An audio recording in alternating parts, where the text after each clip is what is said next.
آج ساری جموں کشمیر کی عوام یتیم ہو گئی ہے۔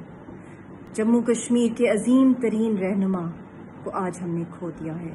وہ عظیم ترین رہنما جنہوں نے ہمیشہ حق اور سچ کی بات کی اور ڈٹے رہے، اور ایک چھتری کے تلے، ان کے سائے کے تلے ساری کشمیری قوم نڈر ہو کے، ڈٹ کے، یونیفائڈ ہو کے حق خود ارادیت کی جدوجہد چلاتی رہی۔ آج اس سائے سے ہم محروم ہو گئے ہیں، ہم یتیم ہو گئے ہیں، بلکہ مجھے تو الفاظ ہی نہیں مل رہے کہ میں آج کس طریقے سے ان کو یاد کروں، ان کی کمی جو محسوس ہو رہی ہے، جو وہ آزادی کا خواب لے کر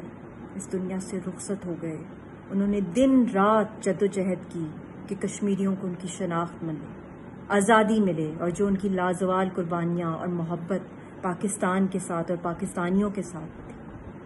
ہم نے نہ صرف کشمیری قوم کا ایک عظیم ترین رہنما کو کھو دیا ہے، بلکہ مسلم امہ اور انسانیت کے اس صدی کے ایک بہت بڑے لیڈر کو کھویا ہے، ایک مسیحا کو کھویا ہے۔ اللہ تعالیٰ ان کے بہت بلند درجات فرمائے اور ان کی فیملی کو حوصلہ دے، اور ہم سب کو حوصلہ دے کہ ہم اس خبر کو، جو اس افسوسناک رات کو جو ان کی وفات ہوئی ہے، ہم اس کو سہ سکیں اور ان کی جدوجہد کو اس منطقی انجام تک لے کے جائیں۔ جو آزادی کا سورج ہے، وہ ان سب کو